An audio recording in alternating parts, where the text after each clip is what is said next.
زندگی اپنی اس شکل میں گزری غالب، ہم بھی کیا یاد رکھیں گے کہ خدا رکھتے تھے۔ Welcomes today my contents abouts Urdu literatures, Hindi literatures. آج جو ہے کلاسیکیت، فقیت اور داخلیت، خارجیت کے متعلق ہے۔ تو کلاسکس ایک سینچا ہوتا ہے، کلاسکس ایک درجے، ایک زاویے کے متعلق، ایک قاعدے کے متعلق جو ہے کلاسیکلس کی جو قدیم جو کتابوں کا لٹریچر آپ کریں تو کلاسیکلس اپنے اصولوں، قواعدوں، اپنے قافیہ ردیف کے اندر جو شاعری کی جاتی تھی، اور ارسطو اور ابن خلدون کا اس پہ بہت بڑا فلسفہ رہا یونان میں۔ تو کلاسیکیت جو ہے اس کی بہت اصول ہیں، اس کے رولز ریگولیشن تھے جو قافیہ شاعری کے لیے جو انہوں نے، پھر بعد میں جو ایسٹرن سائڈ پہ آئے تو مشرقس میں جو ہے جو مولانا حالی اور دیگر احباب نے جو اس پہ کام کیا۔ حالی نے جو ہے شاعری کے اسلوب کو، جو مقدمہ شعر و شاعری میں جو شاعری کے سادہ اسلوب، برمولس اور حالات کے مطابق جو انہوں نے شاعری کی اور سلیس شاعری کا، تو ہم کلاسیکیت کی اصطلاح میں جو ادب میں اس کے اصول مطابق جس طرح کہ ولی دگنی کی شاعری ہے، اور اس کے علاوہ امیر خسرو کی، ان کا معیار آج تک قائم ہے، یعنی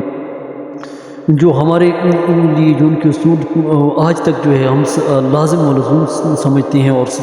بالکل ان کی شکل آج بھی موجود ہے، تو کلاسیکیت ہم اس کو کہتے ہیں۔ اور اس کے علاوہ جو افاقیت کی جو ہے ایسا ادب لکھا جائے جو ساری دنیا اس کو تسلیم، آلس دا یونیورس ایڈمٹ، یعنی تمام لوگ اس کو تسلیم کریں، ایسا مضمون جس کو جو زمانے کے لیے لکھا جائے، جو موضوعات سخن جس میں محبت پہ لکھا ہے غالب نے، اس طرح جو اس کا افاقیت ہے، زندگی اپنی شکل میں گزری غالب، ہم بھی کیا یاد رکھیں گے خدا رکھتے تھے۔ تو غالب کی شاعری جو ہے جو ہے کوئی امید بر نہیں آتی، کوئی صورت نظر نہیں آتی، موت کا ایک دن معین ہے، نیند کیوں رات بھر نہیں آتی، تو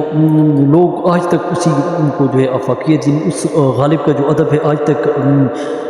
آئے ہیں۔ عشق پہ رونا بھی بسی، غالب کس کے گھر جائے گا سیلاب میرے بعد،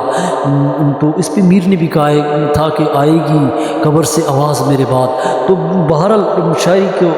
جو آج تک اس کو مانتے ہیں، اور اس ادب کو جو ہے، یعنی وہ پرانا ادب جو سینکڑوں سال ہونے کے باوجود آج بھی دنیا میں جو ہے وہ ادب مانا جاتا ہے، اور واقعی وہ بات آج بھی اسی طرح ہے۔ تو ایسا مضمون لکھا جائے جس میں زمانے کے لوگ اس موضوعات عشق محبت میں جو ہے آفاقی طور پر جو ہے اس کو بھی تسلیم کرتے ہیں، اور اس کے علاوہ خارجیت، محلات، واقعات کو جو ہے نظم میں جو ہے ایسا لکھنا کہ جس کا احساس ہم حالات واقعات کو، ہم کسی حادثے کو دیکھتے ہیں، واقعے کو دیکھتے ہیں، تو اس کے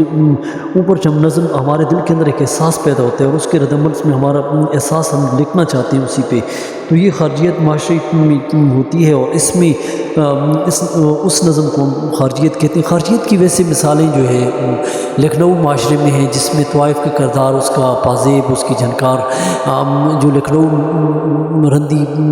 عاشق اور طوائف کا نچانا، اور اس کی خارجیت، اس کے پہلو، اس کی گیس، اس کی زلف، اس کی جو محقات کی شاعری جو ہے، جس میں کئی ڈاکٹر عمر سدید نے، ڈاکٹر عبادت برینوی نے، اور کئی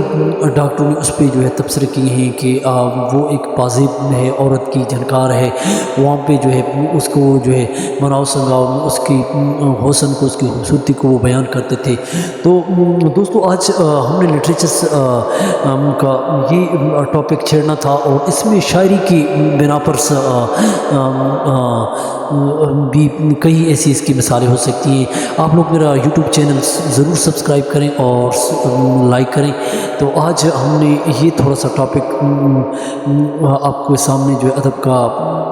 پیش کیا ہے، تو آپ لوگ چینل کو سبسکرائب کریں، اوروں کو سبسکرائب کریں، اور اس لٹریچر کی ویڈیو کو شیئر کریں۔ Thank for watching.